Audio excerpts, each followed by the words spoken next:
Les organisations de la société civile congolaise dénoncent avec la dernière énergie la violation de cessez-le-feu par le Rwanda, l'une des résolutions arrêtées lors du sommet conjoint EAC-SADC tenu à Dar es Salaam où toutes les parties prenantes ont souscrit aux engagements. C'est ce que rapporte Maître Patient Bachombe, coordonnateur du comité de crise pour la paix et la sécurité en RDC. D'abord, nous avons donné les contributions de la société civile par rapport au retour de la paix à l'est de la ville démocratique du Congo. Et nous avons eu l'occasion d'analyser à profondeur la déclaration des chefs d'État de l'EAC et de la SADC. Et nous avons sorti la déclaration, vous l'avez lue.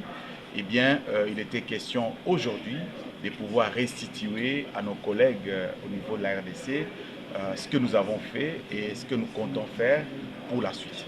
C'était principalement question de déposer un cessez-le-feu et également de décider sur la fin des hostilités.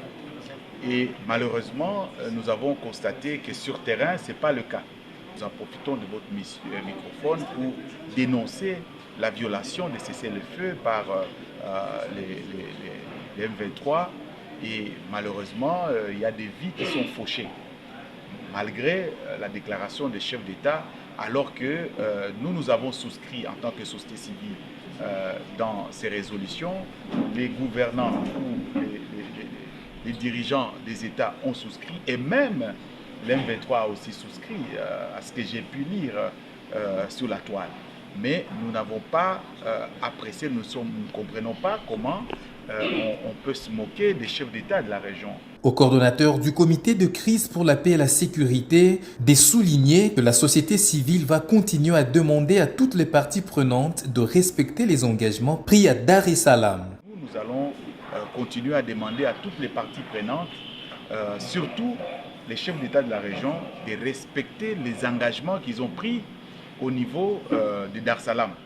Réagissant sur la demande de la SENCO et de l'Église du Christ au Congo, Maître Patient Bachombe a indiqué que celle-ci est incohérente et sort du processus de Luanda. En ce qui nous concerne, nous pensons que la démarche de la SENCO, nous ne l'avons pas bien comprise, nous, au niveau du comité de crise, parce que d'un côté, elle sort d'une certaine cohérence.